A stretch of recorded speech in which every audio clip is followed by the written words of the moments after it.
नमस्कार, देश न्यूज देख रहे हैं आप और मैं हूं आपके साथ दामिनी। स्वागत है आपका हमारी खास पेशकश में। और आपको बता दें, मध्य प्रदेश विधानसभा चुनाव को लेकर सिर्फ चंद दिन बाकी है और इसे लेकर दोनों ही पार्टियां, चाहे फिर वो भारतीय जनता पार्टी हो या कांग्रेस, अपनी अपनी ताकत झोंकने में लगी हुई है। जनता को लुभाने की कई तरह की वादे किए जा रहे हैं, पूरी कोशिश की जा रही है, लेकिन भारतीय जनता पार्टी के संकल्प पत्र पर अभी भी सस्पेंस बना हुआ है। अभी तक बीजेपी का संकल्प पत्र जारी नहीं हो पाया है। वहीं दूसरी तरफ कई सारी घोषणाएं मैनिफेस्टो से पहले ही भाषणों में की जा चुकी है। लिहाजा पार्टी मैनिफेस्टो में लगातार मंथन के साथ बदलाव चल रहा है और इस पर ड्राफ्ट जारी होने में कुछ ही समय बाकी है, ऐसा पार्टी का कहना है। ऐसी जानकारी है कि जल्द ही बीजेपी अपना संकल्प पत्र जारी कर देगी। हालांकि बीजेपी के घोषणा पत्र को लेकर कांग्रेस ने कई तरह के सवाल उठाए हैं। कांग्रेस का ये आरोप भी है कि भारतीय जनता पार्टी उनका घोषणा पत्र कॉपी कर लेगी, शब्दों का हेरफेर करके घोषणा पत्र अपने ढंग से बना देगी, जो कि कांग्रेस का घोषणा पत्र है।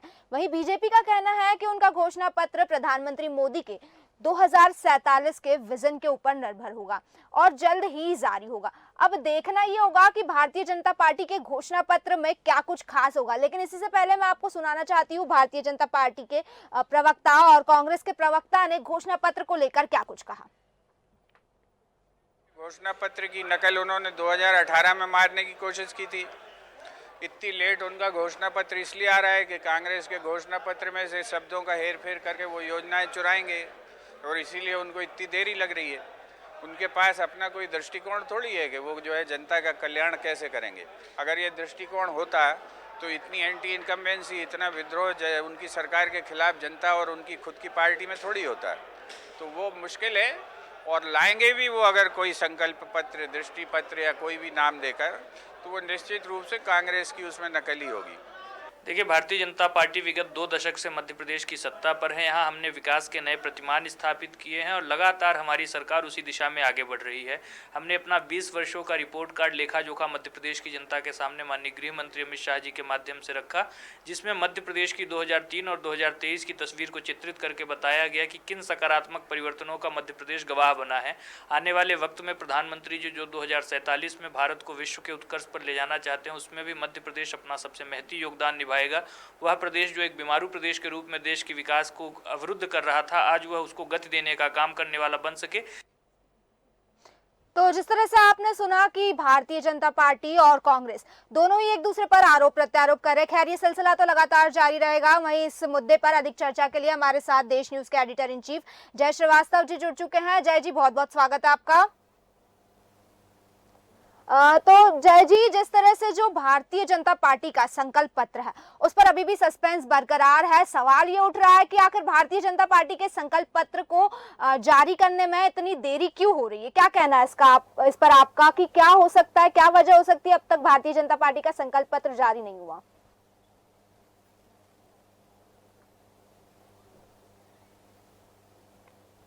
जय जी, क्या आप मेरी आवाज सुन पा रहे हैं? हम फिर से जय जी को कनेक्ट करने की कोशिश करेंगे और उनसे बात करेंगे, लेकिन उससे पहले देखिए मैं आपको बता दूं कि कई तरह के सवाल खड़े हो रहे हैं यहाँ कि भारतीय जनता पार्टी का जो संकल्प पत्र है वो अब तक जारी क्यों नहीं हुआ। ऐसी को लेकर कांग्रेस ने भी कई तरह के सवाल उठाए हैं और बीजेपी पर कई तरह के आरोप भी लगाए हैं। जैसे कि हमने अभी सुना, भारतीय जनता पार्टी पर कांग्रेस प्रवक्ता ने आरोप लगाया है कि भारतीय जनता पार्टी इतनी देरी कर रही है उनके घोषणा पत्र को जारी करने में, ताकि वो कांग्रेस का घोषणा पत्र कॉपी करके शब्दों का हेरफेर करके फिर अपना घोषणा पत्र जारी करे। और ये आरोप भी लगाया गया है साथ साथ में कि 2018 में भी इसी तरह से किया गया था। वहीं जो बीजेपी प्रवक्ता है उनका कहना है कि प्रधानमंत्री नरेंद्र मोदी के जो 2047 का विजन है उस पर उनका घोषणा पत्र पूरी तरह से निर्भर होगा और उस पर डिपेंड होगा और वैसा ही होगा। अब देखना यह है कि भारतीय जनता पार्टी के घोषणा पत्र में आखिर क्या कुछ खास होता है, क्योंकि उनका कहना है कि भारतीय जनता पार्टी का जो घोषणा पत्र है वो पूरी तरह से अलग होगा। तो इसी मुद्दे पर मैं जय श्रीवास्तव जी से बात करना चाहूंगी और उनसे जानना चाहूंगी कि जय जी, जिस तरह से भारतीय जनता पार्टी का घोषणा पत्र जारी होने में इतनी देर लग रही है, आखिर क्या वजह हो सकती है? क्योंकि अभी भी बीजेपी के घोषणा पत्र और संकल्प पत्र पर सबकी नजर है, सस्पेंस बरकरार है। तो क्या वजह हो सकती है कि भारतीय जनता पार्टी का जो संकल्प पत्र है वो अभी तक जारी नहीं हुआ? देखिए, भारतीय जनता पार्टी बहुत ही चुनाव जो है सिस्टमेटिक ढंग से लड़ती है। जी। उनको ये आशंका है कि यदि पहले भारतीय जनता पार्टी उसमें घोषणा पत्र या मतलब संकल्प पत्र जारी कर देती है, तो उसमें कॉपी पेस्ट होने की संभावना ज्यादा थी। जैसे जी। कि देखा ये गया है, जैसे कांग्रेस आप 3 महीने पहले जैसे ही कांग्रेस कोई घोषणा करती थी, जैसे 500 रुपए सिलेंडर की घोषणा की हम्म। और भारतीय जनता पार्टी ने तत्काल 450 कर दिया। जी।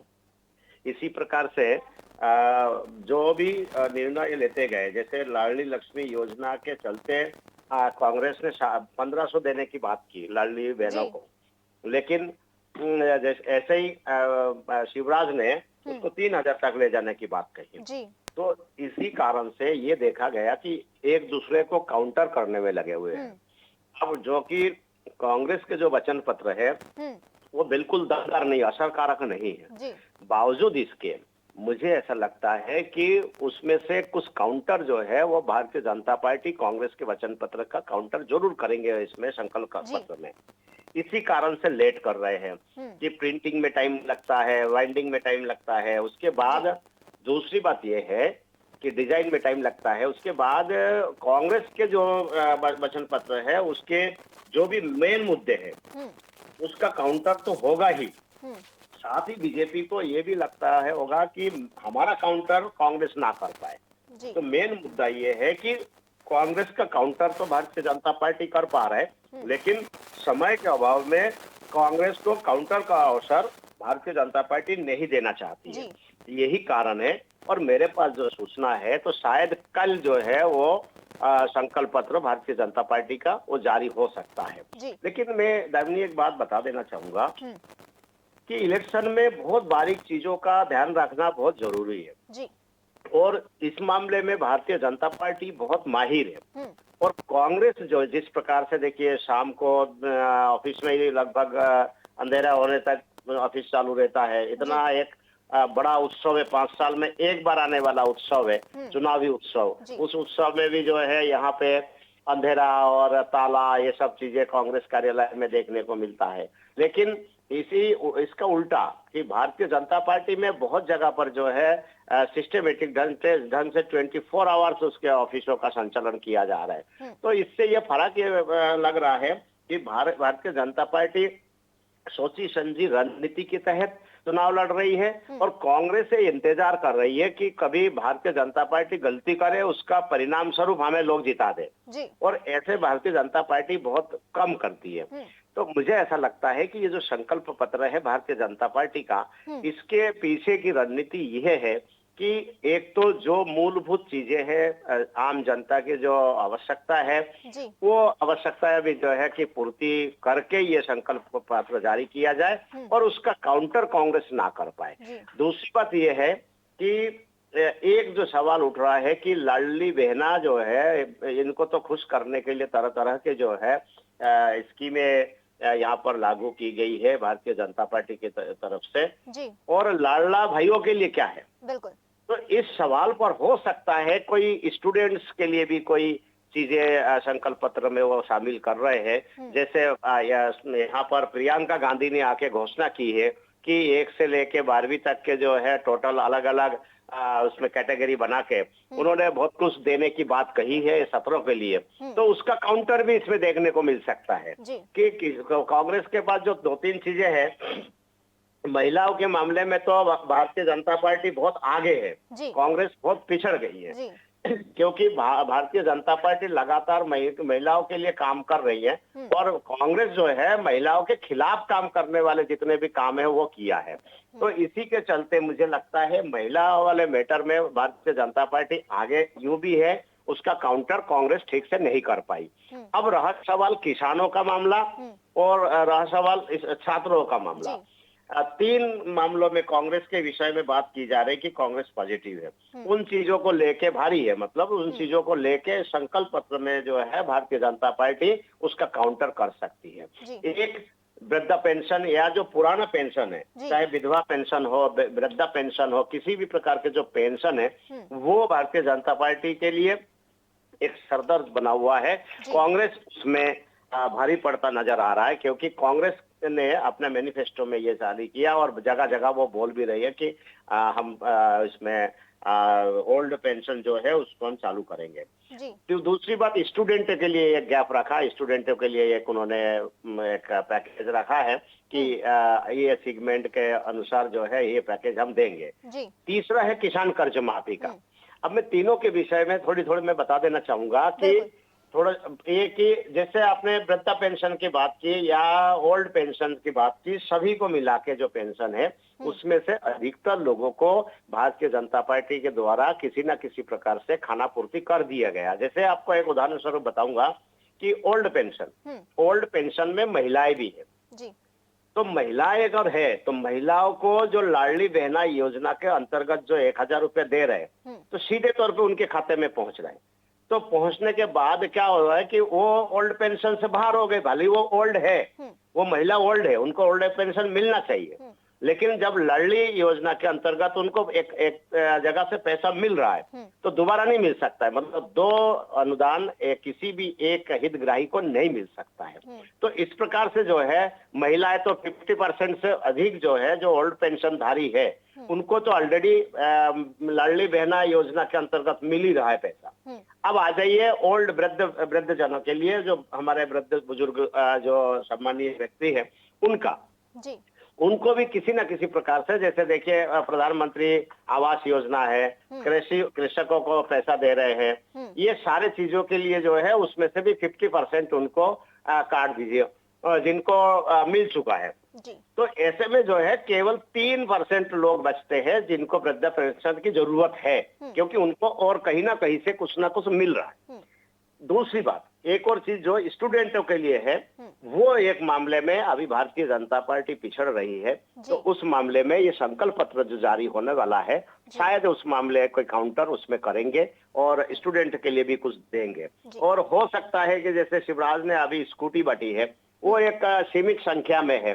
जैसे महिलाओं के जो है लाडली जो बहना है, ये 1,31,00,000 है जिनके खातों में पैसा दे रहे हैं। जी। उसके सामने भाइयों की संख्या जिनको स्कूटी दी गई है वो केवल 1,00,000 है। तो मुझे लगता है कि ये संख्या बहुत कम है। तो इसको बढ़ाने के लिए कोई ना कोई कुछ ना कुछ लुभावना जो ये वो दे सकते हैं। तो ये संकल्प पत्र लेट होने का कारण है। और दूसरा कारण ये है कि काउंटर से जो है बचने के लिए वो लेट कर रहे हैं। जी। और जय जी, एक और चीज मैं जानना चाहूंगी, जिस तरह से कांग्रेस आरोप लगा रही है भारतीय जनता पार्टी पे कि भारतीय जनता पार्टी इसलिए घोषणा पत्र लाने में देरी कर रही है ताकि वो शब्दों का हेरफेर करके कांग्रेस का घोषणा पत्र कॉपी कर ले।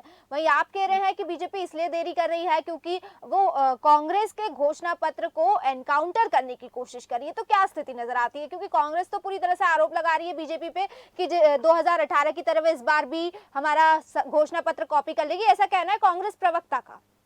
देखिए, उन्होंने सही आरोप लगाया जी। और राजनीति में सब कुछ वाजिब है, सब कुछ जायज है।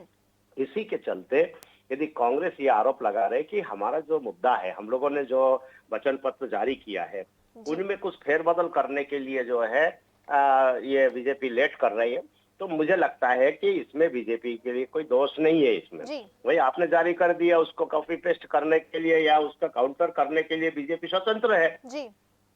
और राजनीति में ऐसे होते आए हैं। तो मुझे लगता है कि वो गलत नहीं है और वो करेंगे। और जो कांग्रेस प्रवक्ता जो आरोप लगा रहा है वो निश्चित रूप से सही है, क्योंकि ये गेम हर पार्टी करती है। ऐसी स्थिति में यदि भारतीय जनता पार्टी कांग्रेस के कुछ चीजों को लेके उसका काउंटर कर रहे तो निश्चित रूप से उसमें कोई गलती नहीं है। जी। और जय जी, जिस तरह से बीजेपी प्रवक्ता का कहना है, जैसे हमने भारतीय जनता पार्टी के संकल्प पत्र में बात कर ली, जैसे आपने कह दिया कि शिक्षा पे फोकस किया जाएगा। इसके अलावा जो महिलाओं के लिए तो काफी सारी योजनाएं लागू ऑलरेडी कर चुकी है भारतीय जनता पार्टी, कई सारी घोषणाएं भी कर चुकी है चुनावी मंचों से। लेकिन इसके अलावा जो पुरुष है, पुरुष वर्ग पर फोकस किया जाएगा, शिक्षा पर फोकस किया जाएगा, स्टूडेंट्स के लिए कुछ अच्छी योजनाएं ला सकती है संकल्प पत्र में, स्टूडेंट्स के लिए कुछ अच्छा हो सकता है सेक्शन। इसके अलावा भारतीय जनता पार्टी का ये भी कहना है कि उनका जो घोषणा पत्र है वो सबसे अलग होगा। साथ ही साथ जो भारतीय जनता पार्टी के प्रवक्ता है उन्होंने ये कहा है कि जो प्रधानमंत्री नरेंद्र मोदी है उनकी 2047 का जो विजन है प्रदेश को लेकर, उस पर निर्भर होगा उनका घोषणा पत्र। तो क्या संभावना हो सकती है, हम शिक्षा से हटके बात करें, क्योंकि शिक्षा, महिलाओं और किसानों पर तो कांग्रेस ने भी फोकस किया, अब उनका कहना है कि कांग्रेस से हटके होगा उनका घोषणा पत्र, तो और क्या संभावनाएं हो सकती है उनके घोषणा पत्र में? जो है एक चीज शामिल जरूर करेगी भारतीय जनता पार्टी, वो मुझे ये दिख रहा है कि जो पीडीएस है, जो मतलब जो खाद्यान्न जो वितरण कर रहे हैं अभी भारतीय जनता पार्टी की तरफ से, सरकार की तरफ से, और ये सेंट्रल गवर्नमेंट की योजना है, उसको स्टेट गवर्नमेंट स्ट्रांग रूप में जनता के सामने पेश कर सकती है कि जो खाद्यान्न जो है कंट्रोल की दुकान के थ्रू जो खाद्यान्न वितरण किया जाता है, वो जो संख्या है, वो संख्या में तो वृद्धि नहीं होगी, लेकिन उसमें जो क्वांटिटी है, चाहे वो गेहूं हो चाहे चावल हो, ये सब में जो है नमक हो, इसमें वृद्धि वो जरूर करेगी मुझे लगता है।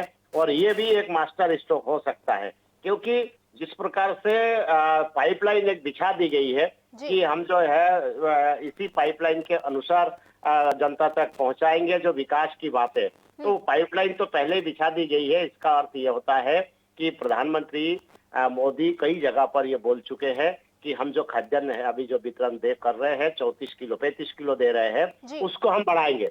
तो इसके मतलब यही है कि वो करोड़ों में है, लगभग 80 करोड़ का आंकड़ा बताते हैं कि 80 करोड़ जनता को हम जो है ये खाद्यान्न उपलब्ध करा रहे हैं। तो आप सोचिए एक फिगर 80 करोड़, 1 करोड़ 45 लाख या 1.5 करोड़ के आसपास की आबादी यदि हिंदुस्तान का है, उसमें यदि 80 करोड़ जनता को यदि खाद्यान्न फ्री में, मतलब नॉमिनल चार्ज में यदि वितरण किया जा रहा है, तो ये बहुत बड़ी बात है। और उनको यदि ये समझ में आ गया कि ये डबल करने वाले हैं या बढ़ाने वाले हैं, तो कितनी खुशी की बात होगी। इसका काउंटर कोई नहीं कर पाएगा। तो आप सोचिए कि अगर संकल्प पत्र में मध्य प्रदेश से लाडली बहना योजना के लिए तो ऑलरेडी बहुत सारी चीजें दी जा रही उनको, और ऐसी स्थिति में यदि खाद्यान्न में कोई वृद्धि की घोषणा करते हैं, स्टूडेंटों के लिए कोई चीजें करते हैं, तो निश्चित रूप से मध्य प्रदेश में जो है कांग्रेस उसके काउंटर कर नहीं पाएगी।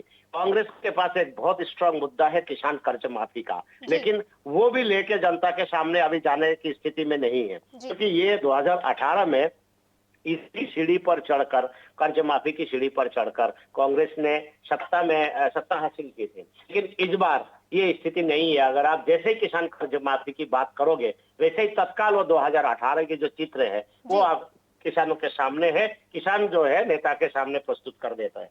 तो मुझे लगता है कि भारतीय जनता पार्टी की स्थिति इस संकल्प पत्र के बाद शायद मजबूत और हो जाए, क्योंकि इसमें जो चीजें लाने वाले हैं वो सीधे गरीबों से जुड़ा हुआ है।